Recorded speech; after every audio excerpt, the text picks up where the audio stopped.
শ্ৰীঅজয় দাস। ক'ত ঘৰ? শিলঘাট। বিয়া হ'লা? অঁ, কেনেকুৱা লাগিছে? ভালেই লাগিছে। ভালেই লাগিছে, ইয়াত বিয়া হয়। আমাৰ ত্ৰিশূলধাৰী মন্দিৰ লগগাইত আছে আৰু বিয়া হ'ব পাৰে, মানে প্ৰত্যেক বছৰে বছৰে এইটো হৈ থাকে বিয়া। আমাৰ কমিটি আছে, কমিটিয়ে কৰাই দিয়ে আৰু কমত মানে সুবিধা দিছে চৰকাৰৰ ফালৰ পৰা আৰু কমিটিখিনিয়ে। সেইটোৱে। ছোৱালী কেতিয়া আনিছিলা? ছোৱালী আনিছিলোঁ হ'ল কেইদিনমান, আজি ইয়াতে বিয়া হ'লোঁ আৰু। ভালেই লাগিছে। আজি সামাজিকভাৱে বিয়াখনত আবদ্ধ হোৱা হ'ল। হয়,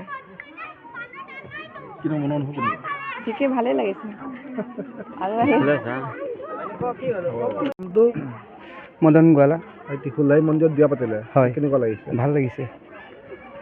ক'ত ঘৰ আপোনাৰ? চিলঘাট বাগান। এনেই মানে ছোৱালী কেতিয়া আনিছিলে আপুনি? ছোৱালী হ'ল দিন আনা। মানে কি কাৰণে বিয়া পতা হোৱা নাছিলে ইমান দিন? ইমান দিন মানে মায়ৰ বছৰিকা যোৱা নাছিলে আৰু তেনেকুৱা মানে বেয়া এঠি হৈয়ে আছিলে, সেইটো কাৰণে আমি আগবাঢ়িব পৰা নাই। এতিয়া এদিনাখন শুনিলোঁ ত্ৰিশূলধাৰীত বিয়া হ'ব, সেইটো কাৰণে আগবাঢ়ি আহিলোঁ। ভাল লাগিছে আজি, যিমানটো ভাবিছিলোঁ এইখিনি সম্পূৰ্ণ পূৰা হৈ গ'ল মোৰ।